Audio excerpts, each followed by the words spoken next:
Hello everyone, my name is Ryan with Get Decked and welcome back to our channel. If you like our content, make sure you like and subscribe. We appreciate and love you all very, very much.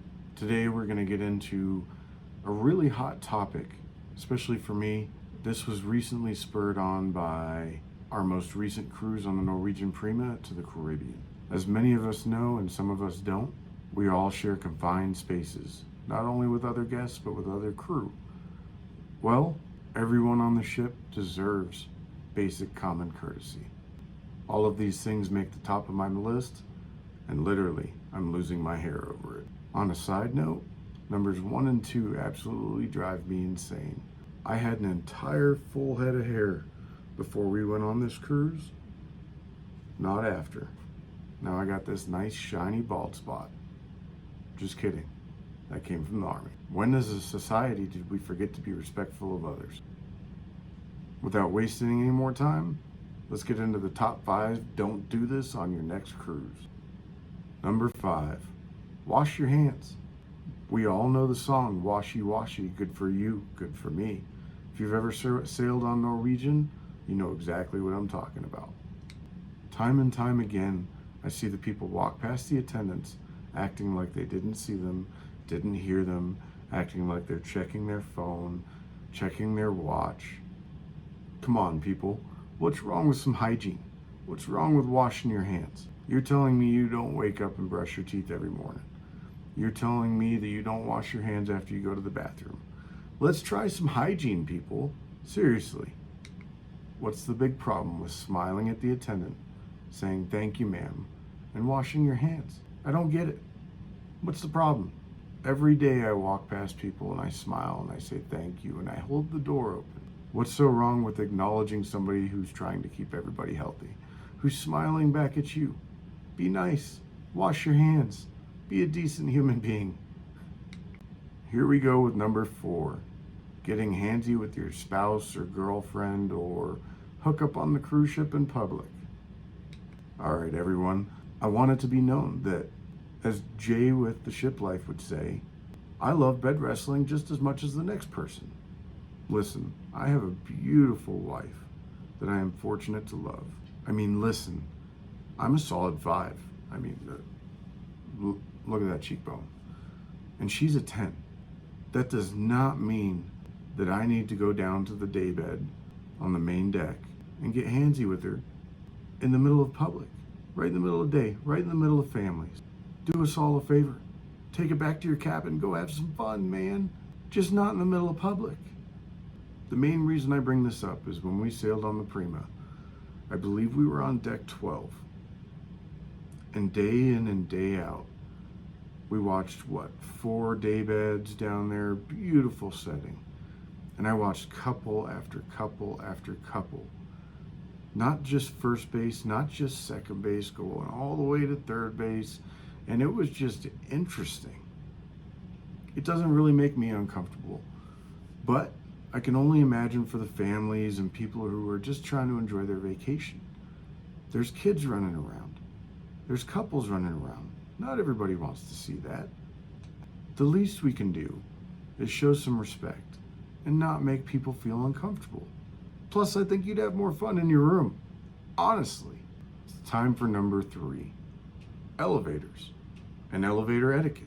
And we've all cruised and we've all been on elevators. Even if we haven't cruised, we've been in elevators and we've had a less than desirable experience on them. So, for informational purposes only, let's go over some elevator etiquette. First on the list for elevator etiquette, let's wait for people to get off the elevator who are getting off on that floor before we rush in. It's relentless. I can't tell you how many times I've gone to walk out of the elevator to come face to face with a Karen to smell what she had for breakfast. Inches from my face. Ma'am, I do not care what you had for breakfast. Please get out of my bubble. May I please get off the elevator? And to all the Karens that might be listening, it's okay. The price is right. It can wait a few minutes, I promise. You're not going to miss much. You might have to wait for the next elevator. You might have to wait 2 seconds for me to step off the elevator.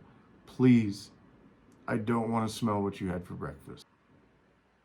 Next on the list for elevator etiquette is, if the elevator is full, let's please not try and pack it like a clown car.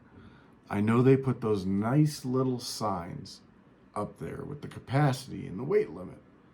I personally do not feel like testing that weight limit. I don't feel like being close to you. The only person that I want to touch me is my wife. I understand that we're all in a rush to get to the Price is Right or bingo or to the pool or to the go-karts, but 2 minutes out of our day is not worth making somebody feel uncomfortable. Lastly, on the list for elevators, and we have all experienced this, do not let your children push every single floor button. The backlights work, I promise. I have 4 little boys, and I know that they do some things sometimes that they shouldn't be doing, but please tell your kids to stop. Please. You're affecting my ability to get to the Price is Right, okay? I'm just kidding. But in all seriousness, please, if you see your children, or any children, because I ask kids, well, please stop that. If you see any children doing that, say, hey guys, let's please not do that. The ice cream shop's that way. Up for number 2, leaving your kids unattended on the ship. For those of you that have seen some of my wife's videos, you know that we have 4 beautiful boys together, and they're all under the age of 7. I listen. I get it. Sometimes you need a couple minutes, but please don't let your kids run unattended around the ship. It will not turn out well, I promise. And let me make this clear. I have no issue with unattended teenagers running around, hanging out with their newly formed cliques and their new friends, just having some fun. I don't have an issue with that. But what I do have an issue with is some of these unruly teenagers that deem it necessary to voice their opinion to everybody and run around the ship being belligerent and loud and just being plain obnoxious. Honestly, it doesn't even have to be teenagers. If your husband is belligerent, loud, and obnoxious, please keep him in your room, okay? It doesn't even have to be teenagers or children or any of that. If your husband is being belligerent or loud or obnoxious, husbands, that goes for you too. If your wife is being belligerent, loud, and obnoxious, keep her in the room, okay? Back to this whole children, teenagers, unattended throughout the ship. Listen, I have kids running down the hallway at 2 a.m. screaming. I've got kids leaving trash in the middle of decks, just scattering it about, doing stuff that they wouldn't do at home. Or at least I don't let my children do at home. If you have a piece of trash, put it in the trash can, please. And lastly, on that list of the children, if they're running around being loud, put your children in place. You should be there monitoring your children, especially for safety. When it comes to safety, kids love to climb. My 4 boys, if I wasn't watching them, they'd be hanging from my ceiling. Literally. If I'm not watching them, they're doing backflips off the couch, and they're being kids. I get it. But the ship is no place to allow that to happen. They're climbing on balconies, they're climbing on railings. It is super unsafe. And please, if you see those kids out there doing that, tell somebody.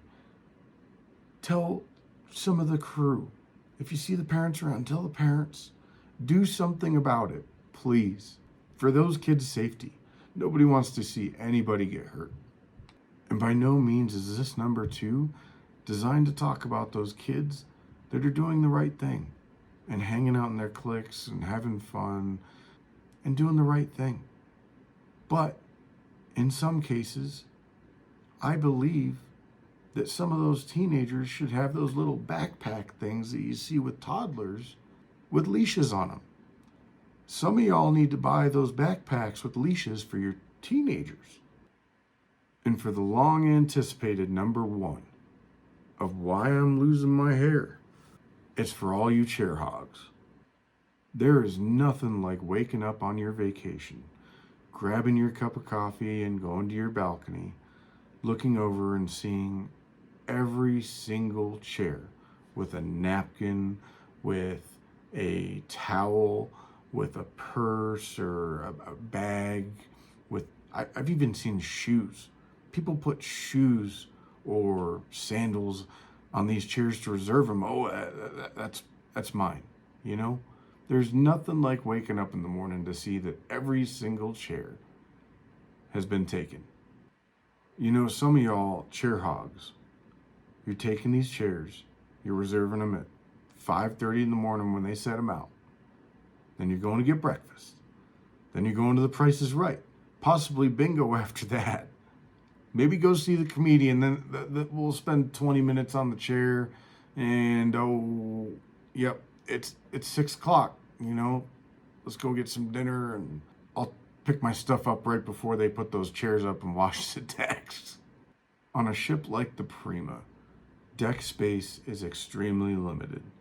And if you haven't heard about that, look at my wife's video. I mean, you're talking half the amount of deck space that there should be, okay? This chair hog thing has gotten out of control to the point where Norwegian, and I believe a lot of other cruise lines, have had to start putting rules around the time frames and how long you can reserve a chair before, you know, somebody else can just come along. And I have yet to see it be enforced. Our recent trip, I have pictures from the morning at 8 a.m. while I'm drinking my coffee of the beautiful ocean. And if you reference photos from later that evening of, once again, the sunset, there's the same sandal sitting in the same space, reserving the same chair. That's a problem. Listen, I get having to reserve your chair so you can go top up your drink or run to your stateroom and, you know, use the restroom, whatever you got to do, change your socks, do whatever you got to do. But I don't know when we forgot that we were on vacation with thousands of other people who were also trying to enjoy themselves. I mean, my last words on that, don't be the chair hog. Please, just don't do it. I know you, Karen. I see you sitting back there, all right? I hear you. Don't be the chair hog. Listen, everybody, this video is my own personal opinion. And I get that everybody is entitled to their own opinion. I respect you all for your own opinions. If I miss something that's on your list, please comment. I'd love to hear it. And we will be responding to every comment that we get. Abby and I love your input. We learn every day from you guys. We appreciate you all very much. We love you very much. Please subscribe and like that button if you want to see more content. Go check out Abby and some of these other videos. Once again, we'll see you soon from Get Decked.